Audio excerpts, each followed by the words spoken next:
गेल्या लेक्चरमध्ये आपल्या फ्लटर ॲप्लिकेशनसाठी बॅकएंड कसा डेव्हलप करायचा, रेस्ट API सर्व्हिसवाला बॅकएंड कसा डेव्हलप करायचा हे आपण बघितलं.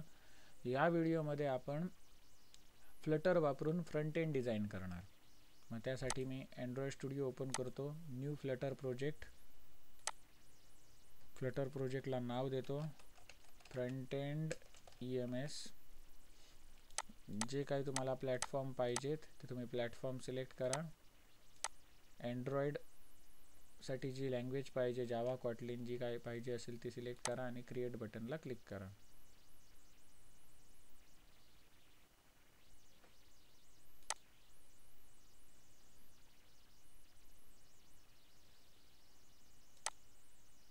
इम्युलेटर ऑन करत ठेवतो साईडला. मग सगळ्यात पहिली गोष्ट मला काय करावी लागेल, तर जसं स्प्रिंगमध्ये आपण डिपेंडन्सी ॲड करतो pom.xml मध्ये, तसंच इथे फ्लटरमध्ये pubspec.yaml ही जी फाईल आहे याच्यामध्ये आपल्याला एक डिपेंडन्सी ॲड करावी लागेल. इथे डिफॉल्ट डिपेंडन्सी क्युपर्टिनो आयकॉन्स म्हणून आहे, तर इथे मला एक डिपेंडन्सी ॲड करावी लागेल. मग त्याचं लेटेस्ट व्हर्जन वगैरे काय मला माहिती नसणार, मग ते ॲटोमॅटिक होणार. कसं, तर इथे कन्सोलवरती जायचं, टर्मिनलवरती जायचं आणि इथे सांगतो ती कमांड रन करायची. फ्लटर pub add dio नावाचं एक पॅकेज आहे जे रेस्ट API कन्झ्युम करण्यासाठी वापरलं जातं. मग इथे dio नावाच्या पॅकेज विथ लेटेस्ट व्हर्जन इथे आलेलं आहे. मग इथे pub.get करायचं आणि हे झाल्यानंतर pub.upgrade करायचं. झालं.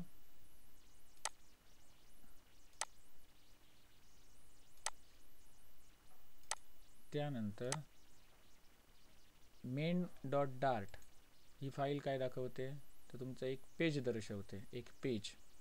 मग अशी अनेक पेजेस असू शकतात तुमच्या ॲप्लिकेशनमध्ये, अनेक स्क्रीन्स असू शकतात. त्याच्यासाठी एक पेजेस नावाची डिरेक्टरी बनवली आणि त्याच्या आतमध्ये याला ड्रॅग ड्रॉप केलं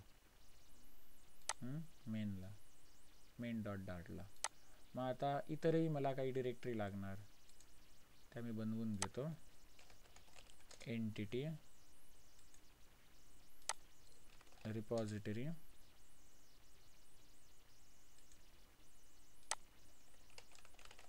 आणि सर्व्हिसेस. एंटिटीमध्ये मी आधी एंटिटी बनवतो, एम्प्लॉई क्लास एम्प्लॉई. मग जसं आपण स्प्रिंगमध्ये इथे लॉंग ID घ्यायचो, तर लॉंग नावाचा डेटा टाईप डार्टमध्ये नाही आहे. मग आपण तो कसा लिहिणार, num ID. आणि या नममध्ये जर नल व्हॅल्यू स्टोअर व्हायला पाहिजे, म्हणजे जर याला नलेबल बनवायचं असेल तर इथे डेटा टाईप नंतर क्वेश्चन मार्क लावायचा.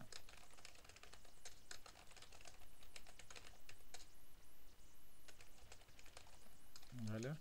आता त्यानंतर इथे मी कन्स्ट्रक्टर घेतो, अल्ट इन्सर्ट दाबून कन्स्ट्रक्टर घेतला. आता मला इथे दोन मेथड बनवावे लागतील, एक फ्रॉम जेसॉन आणि टू जेसॉन. फ्रॉम जेसॉन काय करणार, बॅकएंडकडून येणारं जेसॉन ऑब्जेक्ट आहे त्याचं रूपांतर हा कन्स्ट्रक्टर वापरून या एम्प्लॉईचा ऑब्जेक्टमध्ये करणार. टू जेसॉन काय करणार, जो डार्टमधला एम्प्लॉई आहे त्याचं रूपांतर जेसॉनमध्ये करणार. तर या मेथड्स आपल्याला पुढे उपयोगी पडणार. मग त्याच्यातली एक पहिली फॅक्टरी मेथड बनवतो मी, एम्प्लॉई डॉट फ्रॉम जेसॉन.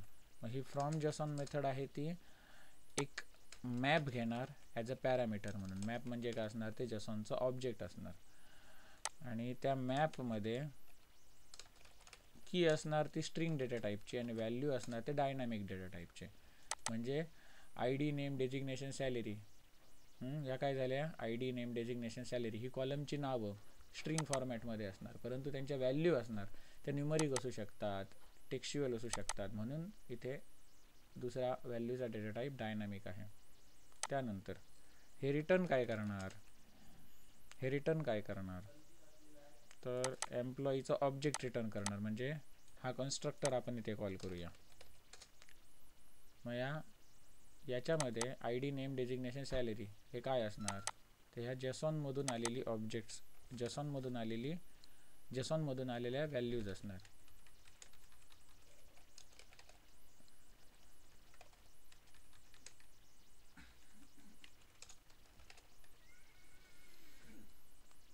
इथे की name, ID name, designation, salary. अशीच सेम मी काय बनवणार, toJSON नावाची मेथड बनवणार. ही वरची मेथड होती ती ॲज अ इनपुट पॅरामीटर म्हणून मॅप घ्यायची आणि आउटपुट म्हणून त्याचं रूपांतर एम्प्लॉईमध्ये करून दाखवायची. आता इथे उलटं होणार. इथे हा जो मॅप आहे तो ॲज अ रिटर्न टाईप असणार, म्हणजे आउटपुट देणार, आणि इनपुट काय घेणार तर एम्प्लॉईचा ऑब्जेक्ट ॲज अ इनपुट घेणार. ते आता इथे मला स्पेसिफाय करायची गरज नाही, कारण इथे ID नेम, डेजिग्नेशन, सॅलरी यांच्यासोबतचा जो करंट इन्स्टन्स आहे तो करंट एम्प्लॉईज दर्शवतो. म्हणून इथे मी रिटर्न काय करणार तर एक जेसॉनचा ऑब्जेक्ट रिटर्न करणार.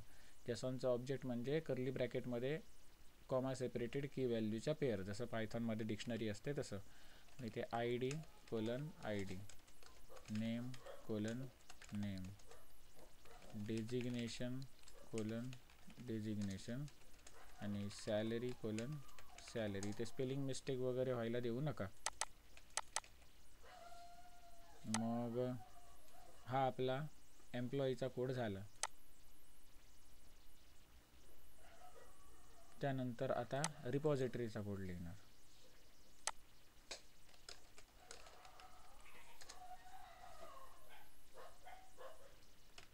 Class employee repository EMP repo. आणि आता याच्यामध्ये मी एक DOचा ऑब्जेक्ट बनवणार. DO is equal to new DO. मग इथे फ्लटरमध्ये न्यू कीवर्डची तशी काही गरज नाही, तो ॲटोमॅटिक समजून घेतो. मग इथे DO हा क्लास त्याला मिळालेला नाही. म्हणजे काय, pubspec.yaml फाईल आहे ती व्यवस्थित रिलोड झालेली नाही आहे. जसं स्प्रिंग बूटमध्ये pom.xml फाईल आपण रिलोड करतो तसं याच्यामध्ये pub.get, pub.upgrade हे करावं लागतं. आता बघूया येतं आहे का. आता येत आहे बघा, इम्पोर्ट लायब्ररी झालं. आता त्यानंतर मी इथे काही मेथड्स बनवणार. एम्प्लॉई सेव्ह करण्यासाठी आपण मेथड पहिली बनवूया. मग सेव्ह नावाचं एक फंक्शन, ते रिटर्न काय करणार, सेव्ह झालेला एम्प्लॉई रिटर्न करणार. आणि इनपुट पॅरामीटर म्हणून सुद्धा काय घेणार, ॲज अ EMP घेणार. पण हा जो एम्प्लॉई रिटर्न करणार तो लगेच रिटर्न करणार का, नाही, तर काही वेळाने रिटर्न करणार. म्हणून इथे मी फ्युचर कीवर्ड वापरतो. फ्युचर कीवर्ड वापरला म्हणजेच ही काय आहे, असिंक्रोनस मेथड आहे. आणि इथे आपण वरती असिंक वापरला म्हणजे इथे अवेट वापरला पाहिजे. DO डॉट सेव्ह करतोय ना, मग सेव्ह करण्यासाठी आपण कुठलं मॅपिंग वापरतो तर पोस्ट मॅपिंग. मेथड पोस्ट आणि end point /EMP slash method post आणि इथं एंड पॉईंट काय /EMP स्लॅश हा पास करणार. त्यानंतर इथे दुसरा पॅरामीटर डेटा काय मला पाठवायचा आहे, तो डेटा काय पाठवायचा आहे म्हणजे हा पेलोड जेसॉन ऑब्जेक्ट. हा जो डेटा पाठवायचा आहे तो म्हणजे हा EMP पाठवायचा आहे. हा EMP आहे तो सध्या डार्टचं ऑब्जेक्ट आहे. त्याचं रूपांतर मला करायचं आहे जेसॉनच्या ऑब्जेक्टमध्ये. मग त्याच्यासाठी मी मेथड बनवलेली आहे toJSON नावाची. या मेथडचा उपयोग आता होणार toJSON. हे झाल्यानंतर ही पोस्ट मेथड आहे ती काय रिटर्न करते तर रिस्पॉन्स रिटर्न करते. एक final response is equal to, आणि मला रिटर्न करायचा आहे काय रिस्पॉन्स डॉट डेटा. परंतु हा रिस्पॉन्स डॉट डेटा म्हणजे काय असणार तर हा जेसॉन ऑब्जेक्ट असणार. आणि या जेसॉन ऑब्जेक्टचं रूपांतर मला कशामध्ये करायचं आहे, ह्या एम्प्लॉईमध्ये करायचं आहे. मग मी ते कसं करू शकतो, तर त्याच्यासाठी ही दुसरी मेथड वापरणार. कुठली? फ्रॉम जेसॉन, ही वाली मेथड. मग मी इथे काय करणार, एम्प्लॉई डॉट फ्रॉम जेसॉन आणि याच्यामध्ये रिस्पॉन्स डॉट डेटा टाकणार. मग हे जे जेसॉन ऑब्जेक्ट असणार त्याचं रूपांतर ते एम्प्लॉईमध्ये करणार आणि तो एम्प्लॉई रिटर्न करणार. ही झाली सेव्ह मेथड. मग अशी मी डिलीट सुद्धा मेथड बनवणार.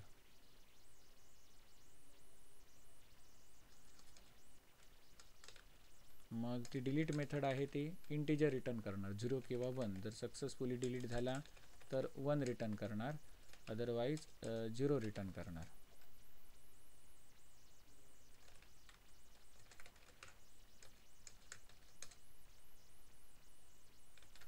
वरच्या प्रमाणेच कोड लिहितो. आता dio डॉट गेट येणार नाही, तर dio डॉट काय येणार डिलीटसाठी? पोस्ट येणार. काय येणार? /emp/delete/id आणि गेट मॅपिंग. गेट मॅपिंग असल्यामुळे dio डॉट गेट आणि URL काय? /emp, त्यानंतर /delete/id. आता हा ID इथला येतो डायनॅमिक असणार, मग तुम्ही असा देतो, म्हणजे इथला हा डायनॅमिक ID इथे येणार. आणि रिस्पॉन्स डॉट डेटा, जे 0 किंवा 1 जे काय असेल तर तो रिटर्न करणार. त्यानंतर तिसरी मेथड, सगळ्या एम्प्लॉईची लिस्ट मला पाहिजे. मग future of list of employee या मेथडला नाव देतो गेट ऑल आणि याच्यामध्ये dio डॉट सगळ्या एम्प्लॉईंची मला लिस्ट पाहिजे. त्याच्यासाठी एंड पॉईंट काय आहे? /emp/ आणि मेथड आहे get. dio dot get /emp/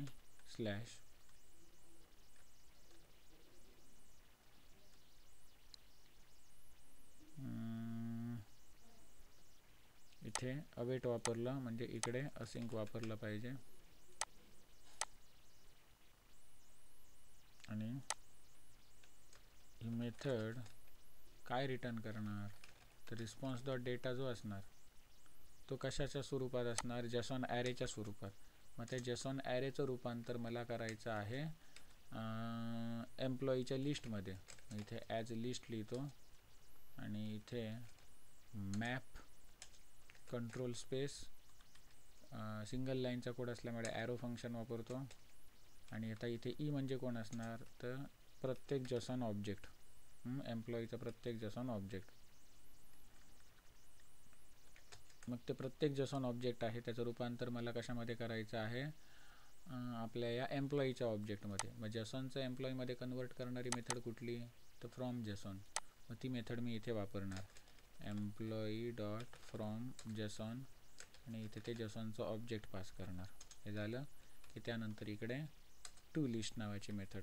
हे काय करणार, तर जो काही जेसॉन ॲरे येतो सगळ्या एम्प्लॉईजचा त्याचं रूपांतर एम्प्लॉईच्या लिस्टमध्ये करणार आणि ती लिस्ट रिटर्न करणार. मग आता बघा इथे /emp/emp/ हा पार्ट इथे कॉमन आलेला आहे. मग याच्यामध्ये कुठेतरी टाईप करताना मिस्टेकसुद्धा होऊ शकते. म्हणून इथे डायरेक्टली अशी स्ट्रिंग न वापरता इथे आपण स्ट्रिंग कॉन्स्टंट्स वापरू शकतो. मग त्यासाठी इथे सर्विसेस नावाची जी डिरेक्टरी बनवली आहे त्याच्यामध्ये एक मी फाईल बनवतो, API कॉन्स्टंट्स. आणि त्या API कॉन्स्टंट्समध्ये मी एक क्लास बनवतो एंड पॉईंट्स नावाचा आणि त्याच्यामध्ये काही स्ट्रिंग घेतो, emp =/emp/. त्यानंतर पुढे जर तुम्हाला लागलं तर त्यानंतर पुढे लागलं तर ऑर्डर. ओके, मग आता इथे मी स्टॅटिक का लिहिलं आहे, तर हे जे स्टॅटिक मेंबर्स असतात ते क्लासचं ऑब्जेक्ट बनवल्याशिवाय ॲक्सेस होऊ शकतात. Direct end points dot EMP, end points dot product, end points dot order असे मी ॲक्सेस करू शकतो. एंड पॉईंट्स या क्लासचा ऑब्जेक्ट बनवायची गरज नाही. त्याच्यानंतर एक मला बेस URL पण लागणार, जसं पोस्टमॅनमध्ये मी लोकल होस्ट कोलन 8080 लिहायचो तसं. मग तो बेस URL इथे आपण लिहूया, my base URL is equal to http://localhost:8080. हा काय झाला, बेस URL. मग हा जो लोकल होस्ट आहे, हा लोकल होस्ट ज्या मशीनवरती मी स्प्रिंग बूटचं ॲप्लिकेशन रन करायचो त्याचा IP ॲड्रेस असायचा. पण इम्युलेटरचा लोकल होस्ट काय वेगळा असणार ना, तिथे लोकल होस्ट टाकून काय उपयोग आहे का, नाही. तर इथे ॲक्च्युअल काय असतं की ज्या सर्व्हरवरती आपण आपली बॅकएंड सर्व्हिस होस्ट करतो त्या सर्व्हरचा IP ॲड्रेस इथे द्यायचा असतो आणि इथे त्याचा पोर्ट नंबर द्यायचा असतो. मग पहिलं मी सर्व्हरवरती होस्ट करण्यापूर्वी मी काय करणार, सध्या लोकली टेस्ट करून बघणार, म्हणून ते लोकल होस्ट आहे. पण इम्युलेटरला लोकल होस्ट समजत नाही. मग इम्युलेटर लोकल होस्टला कसा रेफर करतो, तर 10.0.2.2 हा जो IP ॲड्रेस आहे, हा IP ॲड्रेस दिला की इम्युलेटर आहे तो लोकल होस्टला रेफर करणार. मग आता या गोष्टी आहेत त्या मी इकडे वापरू शकतो. मग इथे बेस ऑप्शन्समध्ये जातो आणि त्याच्यामध्ये बेस URL देतो. बेस URL कुठला, माय बेस URL, म्हणजे हा वाला गेला माय बेस URL. म्हणजे जशी ही एम्प्लॉई रिपॉझिटरी आहे, पुढे जाऊन तुम्ही प्रॉडक्ट रिपॉझिटरी बनवाल, त्यानंतर ऑर्डर रिपॉझिटरी बनवाल, मग प्रत्येक ठिकाणी हे टाईप करत बसणार का, नाही. तर त्याच्याऐवजी तुम्ही माय बेस URL हा कॉन्स्टंट लिहिला की ॲटोमॅटिक काय होणार, ही स्ट्रिंग त्या ठिकाणी रिप्लेस होणार.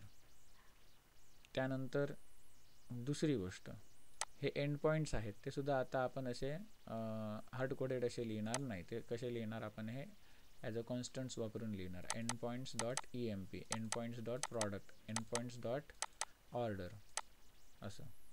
मग मी हे काढतो आणि इथे काय लिहितो, एंड पॉईंट्स डॉट EMP. इथे सुद्धा काय येणार, एंड पॉईंट्स डॉट EMP. आता इथे काय येणार, इथे डॉलर कर्ली ब्रॅकेटमध्ये end points dot EMP. Dollar curly ब्रॅकेटमध्ये आपण जी व्हॅल्यू देतो आणि ती स्ट्रिंगमध्ये इंजेक्ट करतो तेव्हा काय होतं, त्या व्हेरिएबलच्या आतमधली व्हॅल्यू त्या ठिकाणी रिप्लेस होते डॉलर कर्ली ब्रॅकेट वापरतो तेव्हा, कळलं. आणि जर असं काही लेंदी नसेल, सिंगल व्हेरिएबल असेल तर नुसतं आपण डॉलर वापरू शकतो, आणि लेंदी असेल तर डॉलर आणि कर्ली ब्रॅकेटच्या आतमध्ये टाकायचं. ते म्हणजे काय, व्हेरिएबल्स आहेत ती आपण एका स्ट्रिंगमध्ये इंजेक्ट केली. मग आता ही जी काही आपण रिपॉझिटरी बनवलेली आहे ती रिपॉझिटरी आपल्याला आता वापरायची आहे GUI मध्ये. मग आता आपण शेवटच्या स्टेपवर आलेलो आहोत, ते म्हणजे GUI डिझाईन करणे. मग इथे मी GUI डिझाईन करायला सुरुवात करतो. पहिलं म्हणजे व्हाईड मेन मेथड, रन ॲप. इथे आपल्या ॲप्लिकेशनचं नाव दिल्यानंतर इथे आपण क्लास क्रिएट करणार जो एक्सटेंड करतो स्टेटलेस विजेटला. त्यानंतर त्याची मेथड ओव्हरराईड करणार आणि इकडे काय लिहिणार, रिटर्न मटेरियल ॲप. आणि या मटेरियल ॲपमध्ये आपण होम स्क्रीन स्पेसिफाय करणार. आपली होम स्क्रीन कुठली, तर एम्प्लॉई पेज हे समजा आपण होम स्क्रीनचं नाव दिलं. मग या नावाचा क्लास बनवला पाहिजे. मग तो आपण क्लास बनवला एक्सटेंड्स स्टेटलेस विजेट.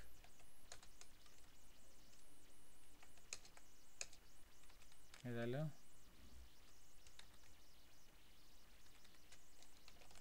मग इथे रिटर्न स्कॅफोल्ड आणि स्कॅफोल्डमध्ये ॲप बारमध्ये टायटल घेतो मी एम्प्लॉईज, त्यानंतर त्याला बॅकग्राऊंड कलर देतो ब्ल्यू, त्यानंतर त्याला फोरग्राऊंड कलर देतो व्हाईट, त्यानंतर हे जे एम्प्लॉईज आहे टायटल ते ॲज अ टेक्स्ट विजेटमध्ये दिसलं पाहिजे.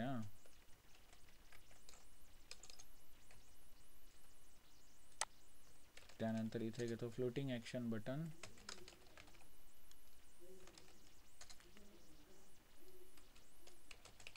इथे फ्लोटिंग ॲक्शन बटन घेतो आणि याच्या चाइल्डमध्ये फ्लोटिंग ॲक्शन बटनच्या वरती मला काय दिसला पाहिजे, एक आयकॉन दिसला पाहिजे ज्याच्यामध्ये आयकॉन्स डॉट ॲड येणार. आणि ऑन प्रेस्ड मेथडमध्ये मी तात्पुरतं काय करतो, ऑन प्रेस मेथडमध्ये मी तात्पुरतं एक प्रिंट स्टेटमेंट टाकून ठेवतो जे काय प्रिंट करणार वेलकम. ओके, हे फ्लोटिंग ॲक्शन बटन. त्यानंतर बॉडी, आणि बॉडीमध्ये मी तात्पुरतं काय करतो,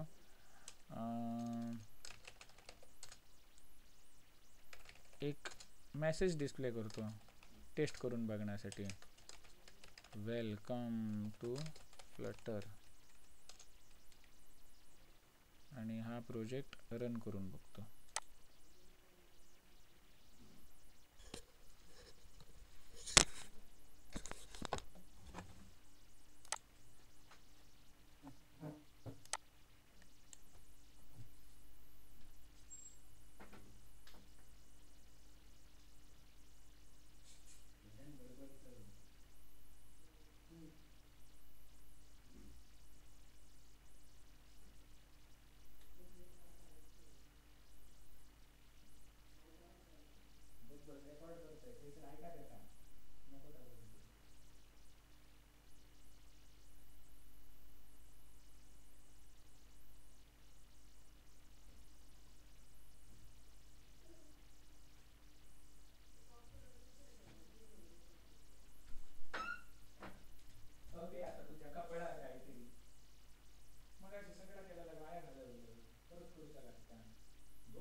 तर इथे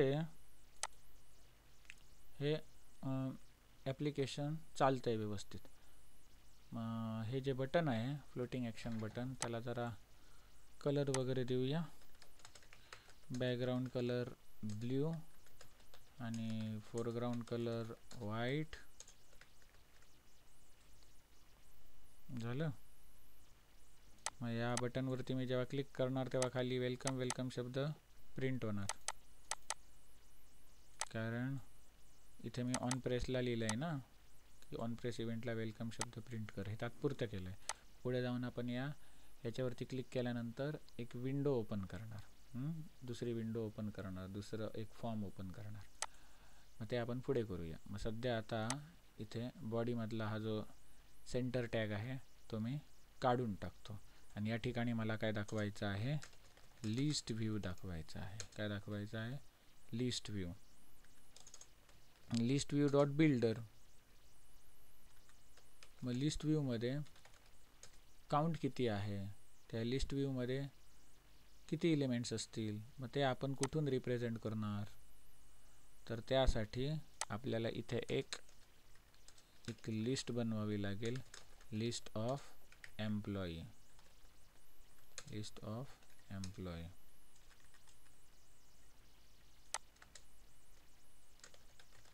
लिस्ट EMP जी सुरुवातीला एम्प्टी असणार.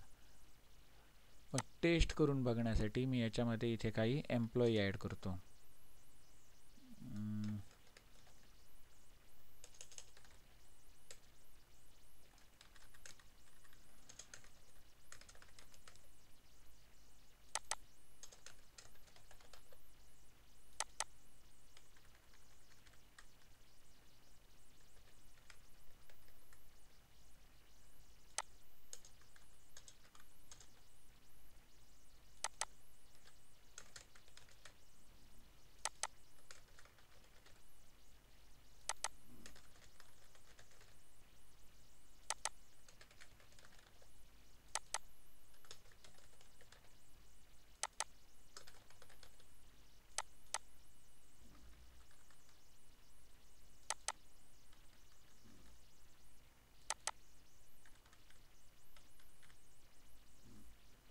झालं. आता इथे आयटम काउंट मी काय देतो, तर list emp dot length. List view कसा डिस्प्ले करायचा हे तुम्हाला ऑलरेडी शिकवलेलं आहे. आयटम बिल्डरमध्ये जातो, कंट्रोल स्पेस मारतो आणि इथे रिटर्न मी काय करणार, लिस्ट टाईल. आणि या लिस्ट टाईलमध्ये लीडिंगला काय देणार, एम्प्लॉईचा ID दाखवणार.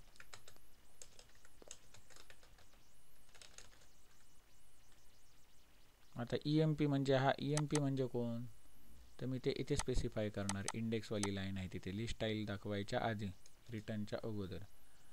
Employee emp is equal to ही जी लिस्ट आहे त्याच्यामधला इंडेक्स.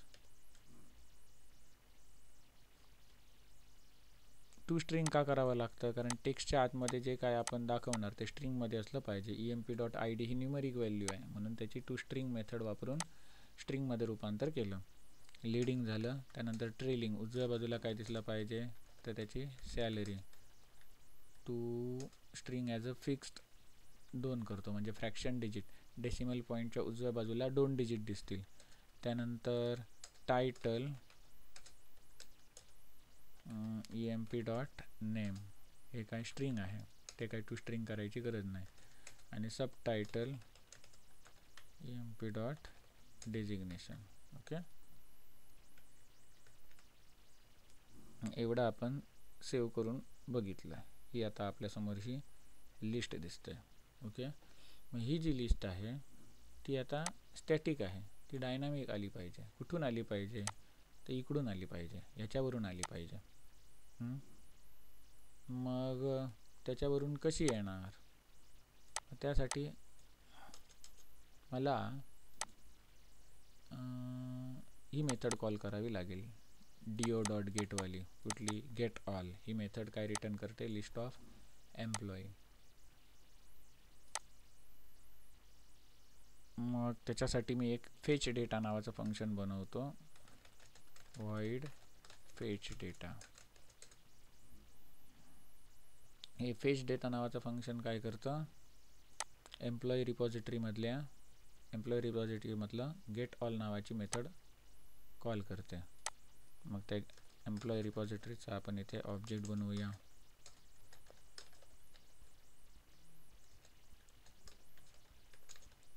न्यू कीवर्ड वापरायची इकडे गरज नाही फ्लटरमध्ये.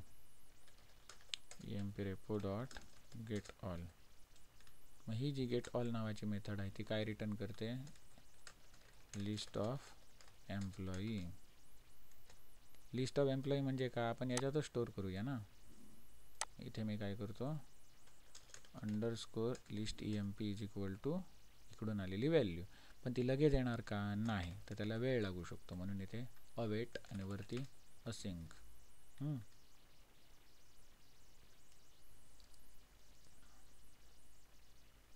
त्यानंतर महत्त्वाची गोष्ट म्हणजे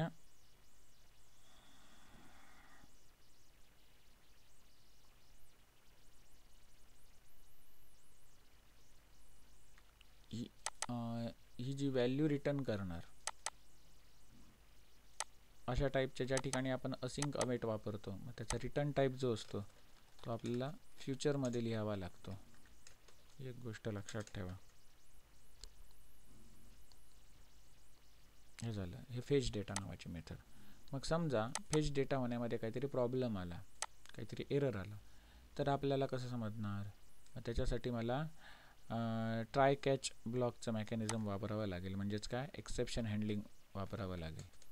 ट्राय त्यानंतर कॅच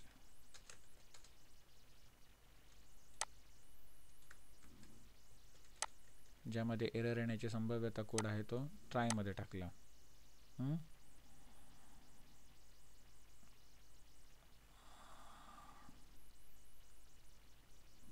आणि जर एरर आला तर इथे मी मेसेज डिस्प्ले करणार.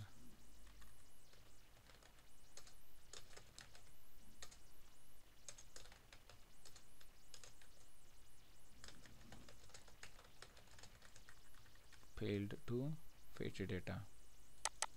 ओके, जर काही एरर नाही आला तर लिस्ट EMP मध्ये तो डेटा फेच होणार, आणि जर काही एरर आला तर इथे फेल टू फेच डेटा हे प्रिंट होणार. मग इथे कॉन्टेक्स्ट वगैरे आलं आहे. मग याच्यासाठी आपल्याला काय करावं लागेल, हे जे स्टेटलेस विजेट आहे त्याला स्टेटफुल विजेट बनवावं लागेल. सो कॉन्टेक्स्ट ॲक्शन आणि कन्वर्ट टू स्टेटफुल विजेट. ओके, आता इथला कॉन्टेक्स्टचा एरर गेला. मग आता हे आपण टेस्ट करून बघूया. मग मी इथे बॅकएंडचा सर्व्हर रन करतो.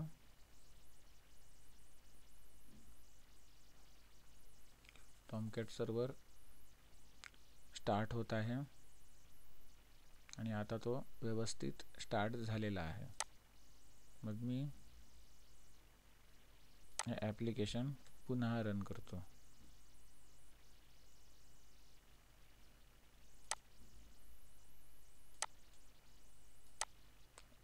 रिस्टार्ट करतो.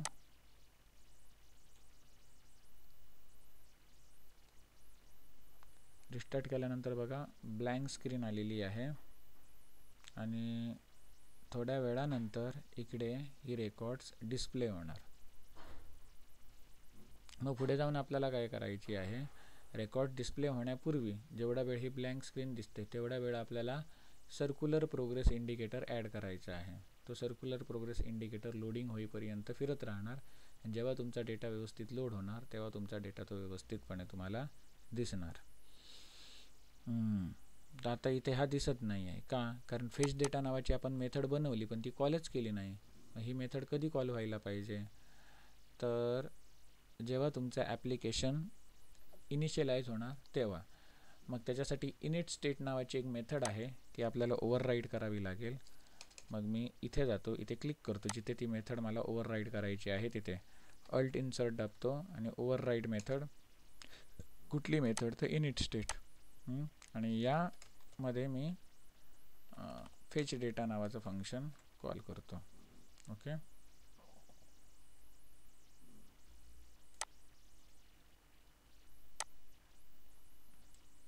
आणि हे जे ॲप्लिकेशन आहे ते मी आता रिस्टार्ट करतो.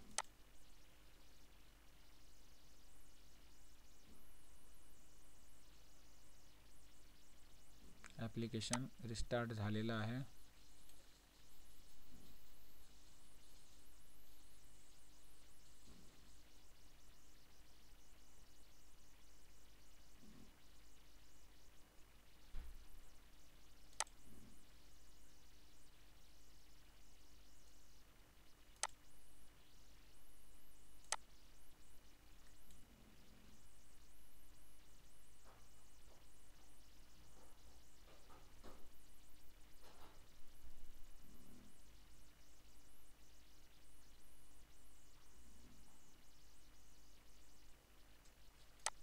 एवढ्यात त्यांनी डेटा दाखवायला पाहिजे होता.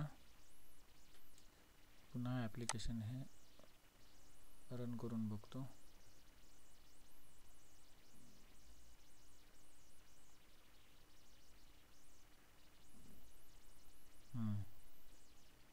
जेव्हा रिस्टार्ट करण्याऐवजी इथून पुन्हा मी हे बिल्ड केलं, ॲप्लिकेशन रन केलं, तेव्हा हा आता डेटा दिसतोय. हा डेटा कुठून दिसतोय, तर माझ्या या डेटाबेसमधला हा डेटा दिसतोय. मग जोपर्यंत लोड होतं तोपर्यंत इथे ब्लँक स्क्रीन न दाखवता मला प्रोग्रेस बार डिस्प्ले करायचा आहे, progress indicator, circular progress indicator मला डिस्प्ले करायचं आहे. त्यासाठी मी इथे काय करतो, एक बुलियन व्हेरिएबल घेतो ज्याचं नाव असणार इज लोडिंग, ते बाय डिफॉल्ट ट्रू करतो. मग यांना मी आता इथे अंडरस्कोर का लावतो आहे, तर हे अंडरस्कोर काय रिप्रेझेंट करतात, मी बनवलेल्या गोष्टी, मी बनवलेली व्हेरिएबल. जेव्हा मी अंडरस्कोर टाईप करणार तेव्हा अंडरस्कोरने सुरू होणारे जेवढी काही व्हेरिएबल्स आहेत ती मला लिस्टमध्ये सजेस्ट होणार, म्हणजे मी पटकन सिलेक्ट करू शकतो, म्हणून मी इथे अंडरस्कोर देतो आहे. तर इज लोडिंग नावाचे एक बुलियन व्हेरिएबल बनवले ज्याची व्हॅल्यू बाय डिफॉल्ट ट्रू असणार. जे काय रिप्रेझेंट करतं, तर डेटा सध्या लोडिंगच्या स्टेटमध्ये आहे का, जर असेल तर आपण सर्क्युलर प्रोग्रेस इंडिकेटर वापरणार, आणि नसेल तर आपण लिस्ट व्ह्यू दाखवणार. मग इज लोडिंग, मग आता जर ही लिस्ट व्यवस्थित लोड झाली, हा सगळा डेटा आला, तर काय करणार, इज लोडिंगची व्हॅल्यू आपण फॉल्स करणार, आणि जर काही एरर आला तर इज लोडिंगची व्हॅल्यू ट्रू करणार. ओके, आणि डेटा वगैरे जो काय असेल तो फेच करून झाल्यानंतर आपण काय करणार, फायनली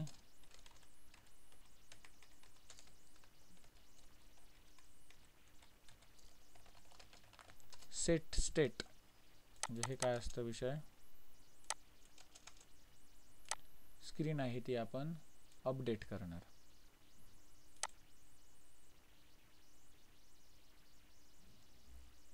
ओके, म्हणजे ट्राय ब्लॉक जरी व्यवस्थित एक्झिक्यूट झाला तरी सेट स्टेट म्हणजे रिफ्रेश होणार स्क्रीन, आणि एरर जरी आला तरी ही स्क्रीन रिफ्रेश होणार.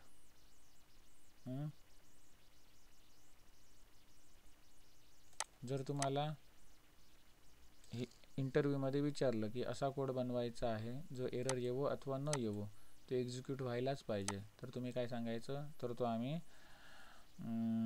ह्याच्यामध्ये काय त्या फायनली ब्लॉकमध्ये टाकू. तर अशा प्रकारे कोड करून मी आता हे ॲप्लिकेशन रिस्टार्ट करतो. आता जोपर्यंत डेटा फेच होतोय तोपर्यंत इथे मला प्रोग्रेस इंडिकेटर दाखवायचा आहे. उगाच रिस्टार्ट केला, आधी तो प्रोग्रेस इंडिकेटर टाकून रिस्टार्ट करायला पाहिजे होता. आता मी प्रोग्रेस इंडिकेटर इथे टाकतो. कुठे टाकणार, इथे बॉडी कुठे आहे, हे बघा इथे बॉडी. ह्याच्यामध्ये डायरेक्टली मी लिस्ट व्ह्यू दाखवतो आहे ना, मग त्याच्या आधी मी चेक करणार की इज लोडिंग याची व्हॅल्यू जर ट्रू असेल, तर कोलनच्या आधीचा पार्ट एक्झिक्यूट होणार, या कोलनच्या आधीचा पार्ट एक्झिक्यूट होणार, आणि याची व्हॅल्यू जर फॉल्स असेल तर कोलनच्या नंतरचा पार्ट एक्झिक्यूट होणार. ओके, मग इज लोडिंगची व्हॅल्यू जर ट्रू असेल तर काय होणार, मला इथे काय दाखवायचं आहे, सेंटरमध्ये सर्क्युलर प्रोग्रेस इंडिकेटर दाखवायचा आहे. म्हणजे इज लोडिंगची व्हॅल्यू ट्रू असेल तर कोलनच्या आधीचा पार्ट एक्झिक्यूट होणार, म्हणजे सर्क्युलर प्रोग्रेस इंडिकेटर दिसणार सेंटरला, आणि इज लोडिंगची व्हॅल्यू फॉल्स असेल तर हा सगळा मला लिस्ट व्ह्यू दिसणार. मग मी आता हे ॲप्लिकेशन रिस्टार्ट करतो.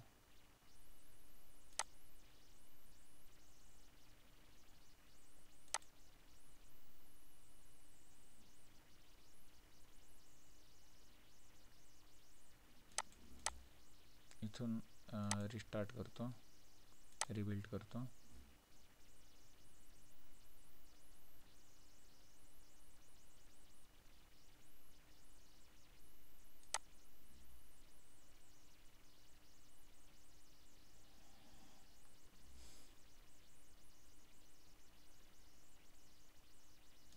काय झालं, काहीच फरक दिसत नाही. काहीच फरक दिसत नसेल तर ॲप्लिकेशन क्लोज करा आणि पुन्हा स्टार्ट करून बघा.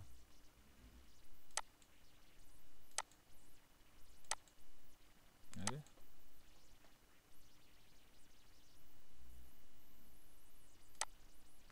अनइन्स्टॉलही करून टाकूया.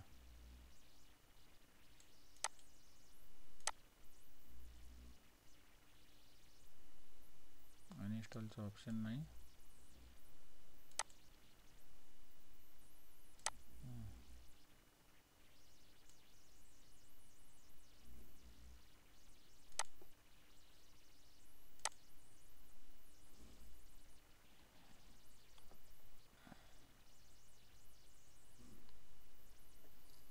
हे बिल्ड होईपर्यंत पॉज करतो. ॲप्लिकेशन लॉन्च झालेलं आहे.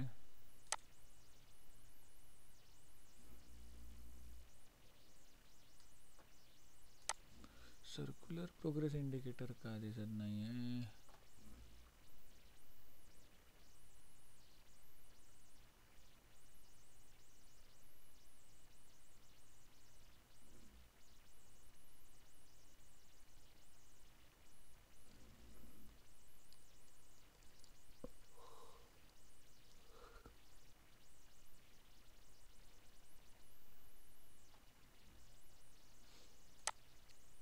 सर्व्हर स्टॉप करून बघतो.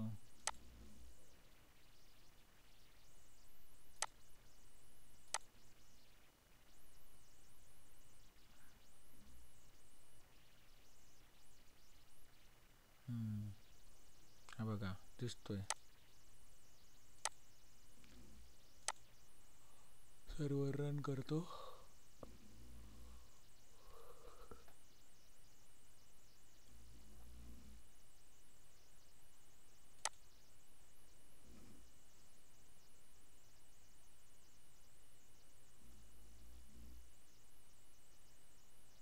सर्व्हर हा व्यवस्थित रन झालेला आहे. हे ॲप्लिकेशन रिस्टार्ट करतो. मग इथे प्रोग्रेस बार दिसत आहे. जेव्हा तुमचा डेटा लोड होणार तेव्हा हा प्रोग्रेस बार गायब होणार.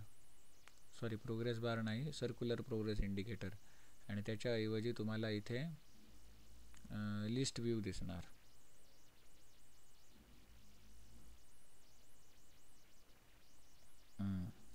झालं. आता पुढचा पार्ट एक्झिक्यूट करूया.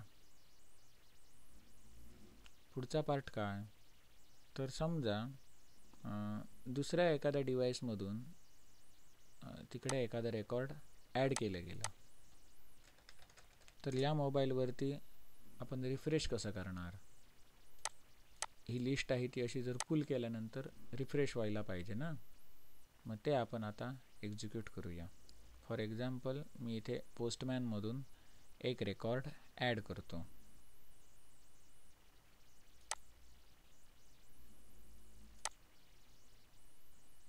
हे रेकॉर्ड मी ॲड केलं आहे. मी असं पुल केल्यानंतर मला ते रेकॉर्ड डिस्प्ले व्हायला पाहिजे. मग त्याच्यासाठी हा जो लिस्ट व्ह्यू आहे त्याला मी व्रॅप करणार रिफ्रेश इंडिकेटर नावाच्या विजेटमध्ये. रिफ्रेश इंडिकेटर विजेट मला काय सांगतं की ऑन रिफ्रेश नावाची मेथड इम्प्लिमेंट करा. एकाच लाईनचा कोड असल्यामुळे मी इथे कंट्रोल स्पेस मारून ॲरो फंक्शन घेतो आणि इथे फेच डेटा नावाचं फंक्शन कॉल करतो. ऑन रिफ्रेश केल्यावरती काय कर, डेटा फेच कर. झालं. मग मी आता जेव्हा इथे ही लिस्ट आहे ती अशी पुल करणार तेव्हा ती रिफ्रेश होणार आणि तिकडे नवीन रेकॉर्ड इथे येणार. कळलं? त्यानंतर समजा मी काय केलं, याच्यामध्ये काही चेंजेस केले.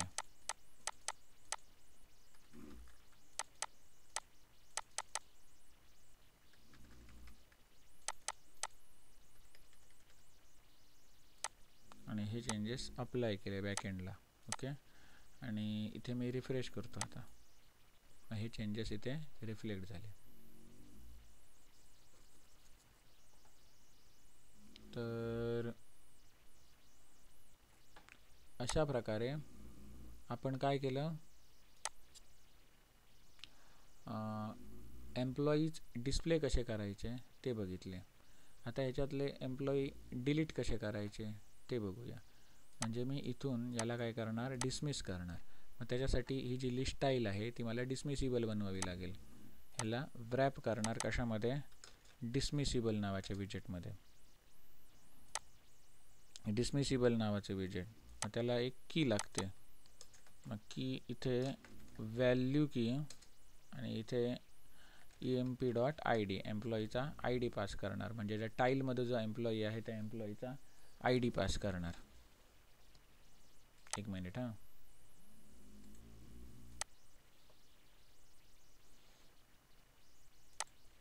मग आता जर मी हे सेव्ह करून इथे टेस्ट केलं तर आता हे जे रेकॉर्ड आहे ते डिसमिसिबल बनलं पाहिजे.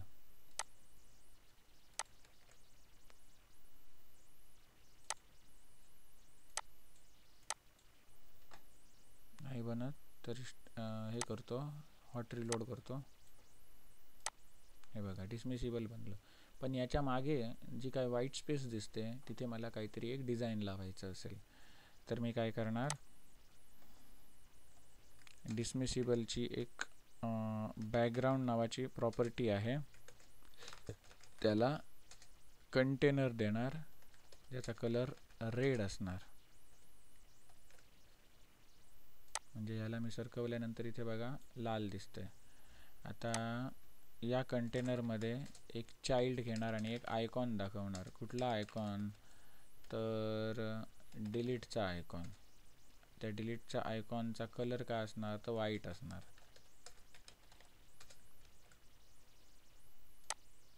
पण तो कुठे दिसतोय, सेंटरला दिसतोय, तो मला लेफ्ट साईडला पाहिजे. म्हणून हे जरा खाली घेतो, सुटसुटीत दिसेल.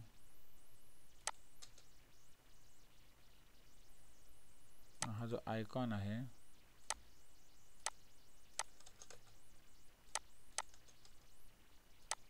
त्याला मी व्रॅप करणार अलाइन नावाच्या विजेटमध्ये.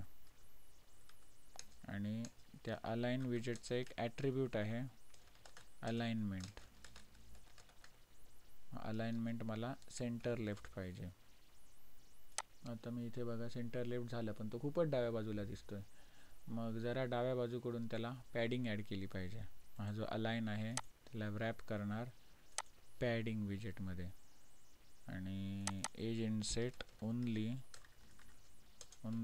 लेफ्ट साईडकडून 20 पिक्सेल. ओके, बस दिसतोय, बरोबर दिसतोय. आता मी ह्याला जेव्हा डिसमिस करणार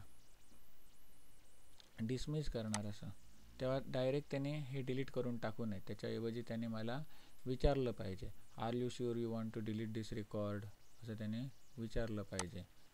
मग त्याच्यासाठी काय करणार, तर इथे की प्रॉपर्टी आहे, बॅकग्राऊंड प्रॉपर्टी आहे, तशी कन्फर्म डिसमिस नावाची प्रॉपर्टी आहे.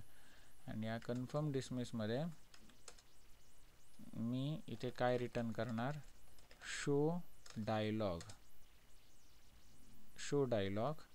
आणि ते सेमीकोलन देतो. आणि इथे बिल्डर काय रिटर्न अलर्ट डायलॉग. आणि या अलर्ट डायलॉगला टायटल काय पास करतो, कन्फर्म डिलीट. त्यानंतर कंटेंट काय पास करतो, हे कन्फर्म डिलीट आहे ते ॲज अ टेक्स्ट विजेटमध्ये दिसलं पाहिजे. त्यानंतर हा जो कंटेंट आहे तो काय इथे घेतो, are you sure you want to delete this record. त्यानंतर ॲक्शन घेऊया, ॲक्शन बटन्स यस आणि नो. टेक्स्ट बटन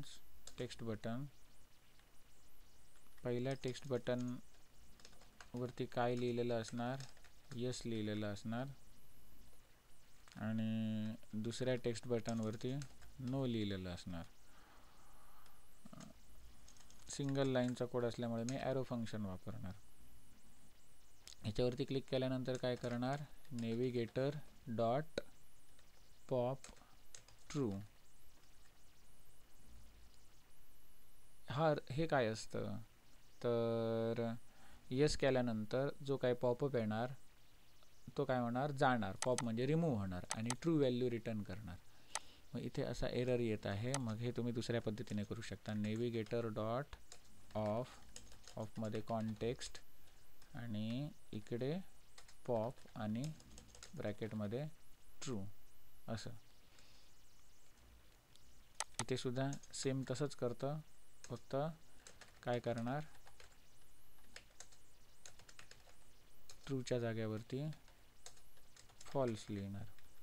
म्हणजे येसवरती क्लिक केलं तर अलर्ट डायलॉग क्लोज कर आणि ट्रू व्हॅल्यू रिटर्न कर, आणि नो वरती क्लिक केलं तर अलर्ट डायलॉग क्लोज कर आणि फॉल्स व्हॅल्यू रिटर्न कर, असा त्याचा अर्थ.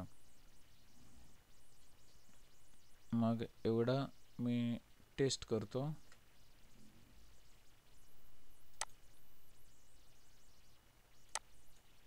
असलं जर काय आलं तर रिस्टार्ट करा.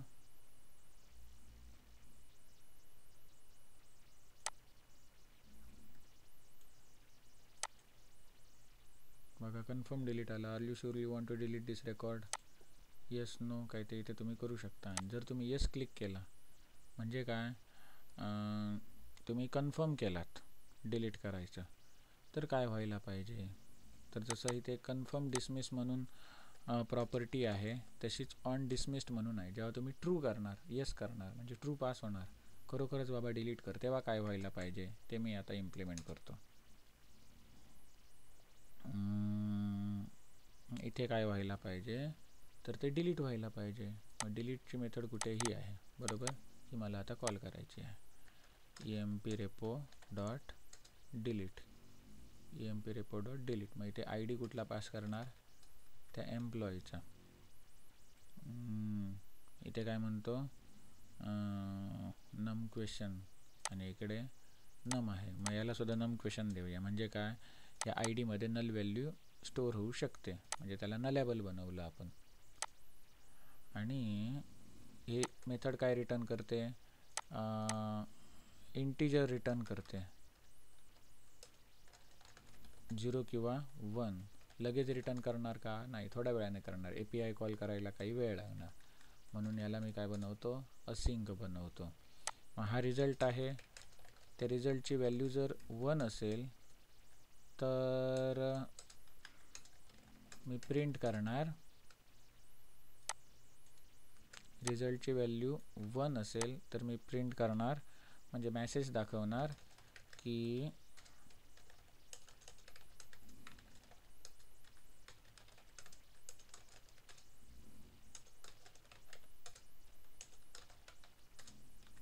काय मेसेज दाखवणार, तर एम्प्लॉई डिलीटेड सक्सेसफुली. आणि जर नाही एम्प्लॉई डिलीट झाला तर काय करणार, इथे एम्प्लॉई डिलीशन फेल्ड असं टाकणार. अशा प्रकारे आपण हा जो डिसमिसिबल, हे जे डिसमिसिबल विजेट होतं त्याची आपण ऑन डिसमिस्ड नावाची प्रॉपर्टी इम्प्लिमेंट केली. आणि हा मेसेज जेव्हा दाखवणार तेव्हा आपल्याला त्याला लिस्टमधून सुद्धा रिमूव्ह केलं पाहिजे ना. मग list emp dot remove at index number, या पर्टिक्युलर इंडेक्स नंबरचा एम्प्लॉई रिमूव्ह करून टाक. हे झालं. मग मी आता हे टेस्ट करून बघतो. सध्या इकडे डेटाबेसमध्ये 5 एलिमेंट आहेत. Are you sure you want to delete this record, पहिला नो करतो आणि इकडे डेटाबेसमध्ये जाऊन बघतो काही किती झाले, 1 2 3 4, 4च होते ना. ओके. आणि आता मी काय करणार, येस करणार, तर इथून डिलीट झाला आणि डेटाबेसमध्ये जाऊन चेक करतो. बरोबर, आपली ही डिलीट फंक्शन कॉल करतं आहे व्यवस्थित. मग आपण एम्प्लॉई डिस्प्ले कसं करायचं ते बघितलं. सगळे एम्प्लॉई डिस्प्ले कसे करायचे ते बघितले. एम्प्लॉई डिलीट कसं करायचं ते बघितलं. आता शेवटचं राहिलं तर म्हणजे नवीन एम्प्लॉई ॲड कसं करायचं ते बघणार आहोत. मग ते नवीन एम्प्लॉई ॲड कसं करणार, तर ह्या प्लस बटनवरती क्लिक केल्यानंतर एक फॉर्म ओपन झाला पाहिजे. प्लस बटनवरती क्लिक केल्यानंतर एक फॉर्म ओपन झाला पाहिजे. जो फॉर्म कशामध्ये असणार तर गेल्या वेळेला आपण SQLite डेटाबेस कनेक्टिव्हिटीचा कोड तुम्हाला दाखवताना मी एक फॉर्म बनवला होता. सिमिलरली फ्लटर शिकवताना सुद्धा मी फ्लटरमधील फायरबेस इम्प्लिमेंटेशन शिकवताना सुद्धा एक मी फॉर्म बनवला होता.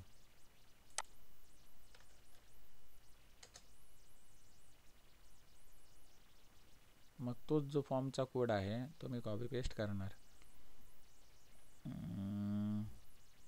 फायरबेस मधला EMP फॉर्म पेज हा वाला जो कोड आहे तो घेतो. इथून इथपर्यंत हा कोड कॉपी करतो. याचं नाव काय आहे EMP फॉर्म पेज. आणि या पेजेसमध्ये जाऊन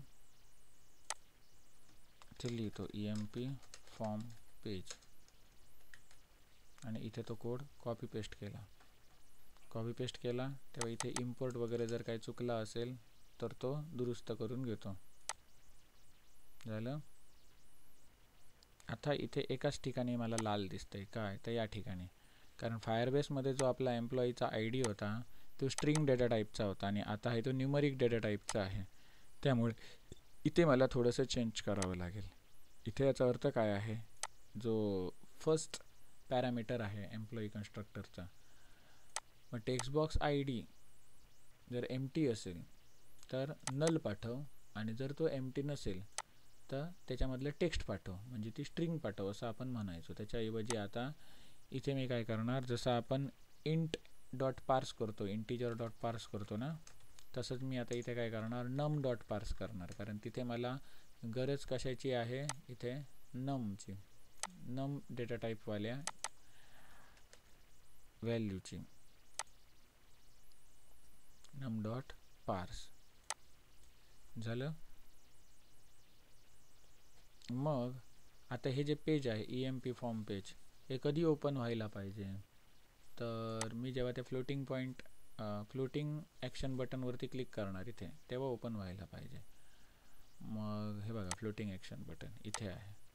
मग इथे इथला मल्टीलाईनचा कोड असल्यामुळे मी इथे कर्ली ब्रॅकेटवाला पार्ट निवडतो आणि इथे दुसऱ्या पेजवर जाण्यासाठी नेव्हिगेटर डॉट पुश आणि इथे मटेरियल पेज रूट, इथे बिल्डर, याच्या पुढचा कोड सिंगल लाईनचा असल्यामुळे मी इथे ॲरो फंक्शन वापरतो आणि इथे आपलं जे पेज आहे EMP फॉर्म पेज त्याचं नाव देतो. आतमध्ये पास करणार नल. मग नल कधी पास करायचा आणि त्या एम्प्लॉईचं ऑब्जेक्ट कधी पास करायचं हे तुम्हाला फायरबेस आणि SQLiteच्या वेळी तुम्हाला शिकवलं होतं. जेव्हा आपण नवीनच एम्प्लॉई ॲड करतो तेव्हा इथे नल पास करायचा आणि जेव्हा आपण याच्यावरती टॅप करतो एखाद्या टाईलवरती अपडेट करायचं असतो आपल्याला एम्प्लॉई, त्यावेळेला इथे त्या एम्प्लॉईचं ऑब्जेक्ट पाठवायचं. मग नेव्हिगेटर डॉट पुश नावाची मेथड आहे, ही काय करणार, ही मला युजरने जो काही फॉर्म भरलेला आहे तो सगळा एम्प्लॉईचा डेटा म्हणजे त्याचा एक ऑब्जेक्ट मला रिटर्न करणार. लगेच करणार का नाही, थोडा वेळ लागणार, म्हणून इथे अवेट टाकतो. कारण युजर सेव्ह बटनवरती क्लिक करेपर्यंत त्याने वेट केलं पाहिजे ना, फॉर्म भरेपर्यंत सेव्ह बटनवरती क्लिक करेपर्यंत वेट केलं पाहिजे, म्हणून इथे असिंक आणि अवेट वापरलं. हा जो काही एम्प्लॉई मला मिळणार, एम्प्लॉईचा ऑब्जेक्ट मिळणार, ते मला आता सेव्ह करायचं आहे. कुठे, तर त्या डेटाबेसमध्ये सेव्ह करायचं आहे बॅकएंडच्या. मग कसं करणार, तर ही सेव्ह मेथड वापरून करणार. मग इथे EMP repo डॉट सेव्ह आणि हे EMP तिकडे मी पास केलं. आता ही सेव्ह मेथड आहे ती काय रिटर्न करते, फ्युचर ऑफ एम्प्लॉई. मग सेव्ह झालेला एम्प्लॉई रिटर्न करणार ज्याच्यामध्ये ऑटो जनरेटेड ID असणार. EMP सेव्ड म्हणून याला नाव देतो आणि इथे अवेट वापरतो. मग आता EMP सेव्ड हा जर नल असेल तर काय मेसेज दाखवायचा आणि नल नसेल तर काय मेसेज दाखवायचा ते बघूया. जर हा नल असेल तर स्कॅफोल्ड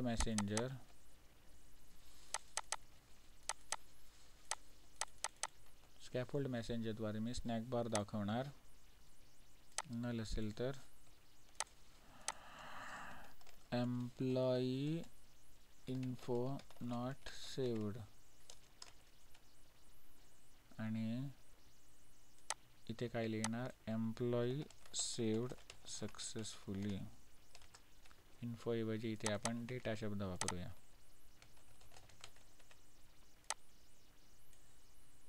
नल व्हॅल्यू आली तर एम्प्लॉई डेटा नॉट सेव्ड, आणि जर एम्प्लॉई सेव्ह झाला तर एम्प्लॉई सेव्ड सक्सेसफुली.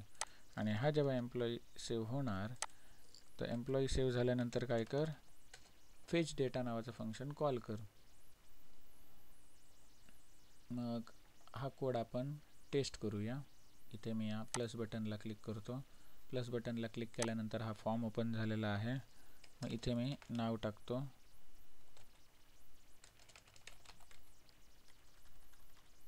आणि सेव्ह बटनला क्लिक करतो. मग इथे एम्प्लॉई डेटा सेव्ड सक्सेसफुली आलं आणि इथे नवीन रेकॉर्डसुद्धा आपल्याला दिसतंय. मग आपण आता एम्प्लॉई ॲड करायची सुद्धा फंक्शनॅलिटी करून झालो. आता शेवटची राहिली ती म्हणजे काय, या लिस्ट टाईलवरती टॅप करणार तेव्हा त्या एम्प्लॉईचे डिटेल्स या फॉर्ममध्ये येऊन चिकटले पाहिजेत अपडेट करण्यासाठी. मग त्यासाठी काय करायचं की हा वाला जो कोड आहे इथून कोड फ्लोटिंग ॲक्शन बटनमधला ऑन प्रेस्ड मेथडच्या आतमधला हा कोड संपूर्ण कॉपी करायचा. इफ एल्स सहित कॉपी करायचा. आणि आता मला हा पेस्ट कुठे करावा लागेल, तर ही जी लिस्ट टाईल आहे, लिस्ट टाईल सर्च करूया. List tile okay. मग याच्यात आपण लीडिंग, ट्रेलिंग, टायटल, सब टायटल दिलेलं आहे. मग याची ऑन टॅप नावाचं जे ॲट्रिब्यूट आहे ते इम्प्लिमेंट करूया. मल्टीलाईनचा कोड असल्यामुळे कर्ली ब्रॅकेट वापरतो आणि इथे तो मगाचा कॉपी केलेला कोड मी पेस्ट करतो. आणि याच्यामध्ये अवेट वापरला आहे म्हणून इथे मला असिंक वापरावं लागेल. आता इथे फरक काय होणार तो बघा. पहिली गोष्ट, इथे नल पाठवण्याऐवजी आता मी काय पाठवणार, EMP. आता हा EMP म्हणजे कोण असणार, तर जो करंट एम्प्लॉई आहे हा वाला लिस्टमधला करंट एम्प्लॉई त्या टाईलवरती जो डिस्प्ले होतो तो एम्प्लॉई म्हणजे हा करंट एम्प्लॉई. मग तो एम्प्लॉई तिकडे त्या फॉर्ममध्ये डिस्प्ले होणार. जो आपला युजर आहे तो त्याच्यामध्ये काही ना काही चेंजेस करणार आणि सेव्ह करणार. मग सेव्ह केल्यानंतर जो आपल्याला एम्प्लॉई मिळतो तो म्हणजे कोण, EMP मॉडिफाईड. त्याला नाव काय देऊया, EMP मॉडिफाईड. आणि हा मॉडिफाय झालेला EMP आहे तो मला सेव्ह मेथडला पास करायचा आहे. एम्प्लॉई रिपॉझिटरीच्या सेव्ह मेथडला पास करायचा आहे. आणि मग जो डेटाबेसमध्ये सेव्ह झालेला EMP येतो तो म्हणजे एम्प्लॉई सेव्ड. बाकी सगळं आहे तसंच येणार. हे जे काय बोललो ते कळलं नसेल तर व्हिडिओ पुन्हा पाठी घ्या आणि बघा. परत एक्सप्लेन केलं तर ह्या व्हिडिओची लेंथ वाढत जाणार. मग आता मी काय करतो, याच्यातल्या एखाद्यावरती टॅप करतो. बघा 2 नारायण ओनर 777 सगळं आलं. आता मी इथे काय करतो, ज्या ठिकाणी 777 आहे त्या ठिकाणी 8888 करतो आणि सेव्ह करतो. झालं अपडेट.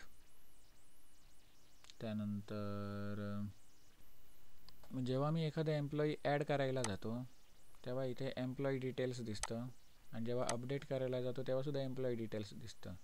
मग दोन्ही सिच्युएशनमध्ये आपण हे वरचं टेक्स्ट बदलू शकतो का, तर होय बदलू शकतो. कसं तर सांगतो. कुठे आहे ते टेक्स्ट, एम्प्लॉई डिटेल्स, हे बघा हे आपल्याला चेंज करायचं आहे रन टाईमला. ओके. मग EMPची व्हॅल्यू जर इकडे नल असेल, EMPची व्हॅल्यू जर नल असेल तर नवीन एम्प्लॉई आपण ॲड करतोय असं टेक्स्ट दाखवणार, अदरवाईज एडिट एम्प्लॉई असं टेक्स्ट दाखवणार. मग त्यासाठी मी इथे एक व्हेरिएबल बनवतो, एम्प्लॉई अंडरस्कोर EMP,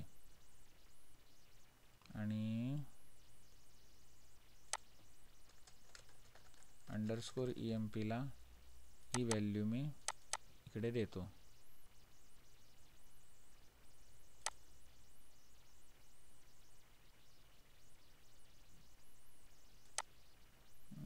नलेबल पाहिजे म्हणतो तर बनवूया याला नलेबल क्वेश्चन मार्क देऊन. आणि आता इथे काय करतो बघा, इथे अंडरस्कोर EMP ची व्हॅल्यू क्वेश्चन मार्क ही जर नल असेल, म्हणजे ही कंडिशन जर ट्रू झाली तर काय दाखव, तर इथे टेक्स्ट दाखव ॲड एम्प्लॉई, आणि ही जर कंडिशन फॉल्स झाली तर टेक्स्ट दाखव एडिट एम्प्लॉई. कळलं? किंवा ॲड डिटेल्स आणि एडिट डिटेल्स असं आपण दाखवू शकतो. मग हे आता आपण टेस्ट करून बघूया. इथे क्लिक केलं तर इथे आता ॲड डिटेल्स दिसत आहे नवीन एम्प्लॉई ॲड करताना.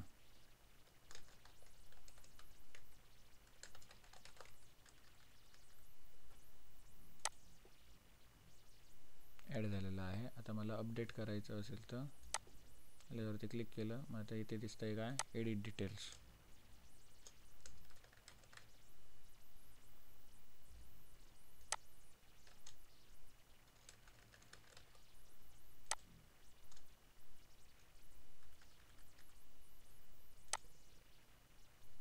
झालं.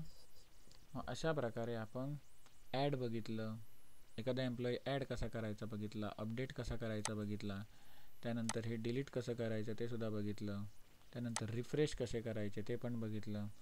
मग हे आपण कशावरती बघितलं, SQLiteवरती बघितलं का नाही, फायरबेसवरती बघितलं का नाही, तर आपण स्वतःचा एक बॅकएंड बनवला, स्वतःची एक बॅकएंड रेस्ट API सर्व्हिस बनवली, आणि त्याच्यावरचे जे API सर्व्हिसेस होते ते आपण फ्लटर ॲपमधून कन्झ्युम करतो आहोत.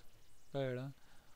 मग सध्या काय होतं आहे की समजा अशी लाखो रेकॉर्ड्स असतील तर फेच डेटा नावाची मेथड आहे, ती सगळीच्या सगळी लाखो रेकॉर्ड्स रिटर्न करणार. बरोबर ना? कुठे गेली ती फेच डेटा? ही मेथड काय करणार, EMP repo dot get all सगळेच्या सगळे मेथड्स रिटर्न करणार, सगळेच्या सगळे रेकॉर्ड्स रिटर्न करणार. पण मला सगळी नको आहेत, जेवढी अफेक्टेड आहेत. अफेक्टेड म्हणजे काय, माझ्या मोबाईलमध्ये येऊन स्टोअर झालेली सोडून ज्यांच्या रेकॉर्ड्समध्ये काहीतरी चेंज झालेलं असेल सर्व्हरला दुसऱ्या डिव्हायसेसद्वारे, तेवढीच रेकॉर्ड्स मला फेच करायची आहेत. आणि जेव्हा मी फेच करतो तेव्हा ती त्याच्या SQLite किंवा दुसऱ्या कुठल्या तरी लोकल डेटाबेसमध्ये ही जी रेकॉर्ड्स आहेत ती परसिस्ट झाली पाहिजेत, सेव्ह झाली पाहिजेत. आणि जेव्हा मी इंटरनेट कनेक्टिव्हिटीमध्ये येणार त्यावेळेला काय व्हायला पाहिजे की डेटाबेसमध्ये दुसऱ्या कुठल्या तरी युजरने काहीतरी ॲड केलेलं असेल, अपडेट केलेलं असेल, डिलीट केलेलं असेल, तर ते जे चेंजेस आहेत ते माझ्याकडल्या डिव्हाइसमध्ये सिंक्रोनाइज झाले पाहिजेत. हे कसं करायचं ते आपण पुढच्या व्हिडिओमध्ये बघूया. आणि इम्युलेटर वगैरे क्लोज करताना सांगतो ते करा स्टेप. पहिला म्हणजे इथून हा प्रोजेक्ट आहे तो स्टॉप करायचा, त्यानंतर इथे जाऊन इथून हा इम्युलेटर स्टॉप करायचा, सेटिंग डाऊन आहे तोपर्यंत थांबायचं, हे येत नाही तोपर्यंत थांबायचं. झालं, इम्युलेटर स्टॉप झालेला आहे. इथे ट्रायंगल येत नाही तोपर्यंत थांबायचं. इम्युलेटर स्टॉप झालेला आहे. त्यानंतर ही तुमची बॅकएंड सर्व्हिस चालू आहे, ती तुम्हाला स्टॉप करावी लागेल. आणि ती स्टॉप झाल्यानंतर काय ते तुमचे दोन्ही IDE आहेत, IntelliJ IDE आणि Android Studio, हे दोन्ही तुम्ही क्लोज करू शकता. तर आज तुम्ही बघितलं की स्वतःची backend service API rest API backend service कशी बनवायची आणि ती फ्लटरद्वारे कशी कन्झ्युम करायची DO पॅकेज वापरून, हे आज आपण शिकलो. धन्यवाद. हे स्वतः इम्प्लिमेंट करून बघा.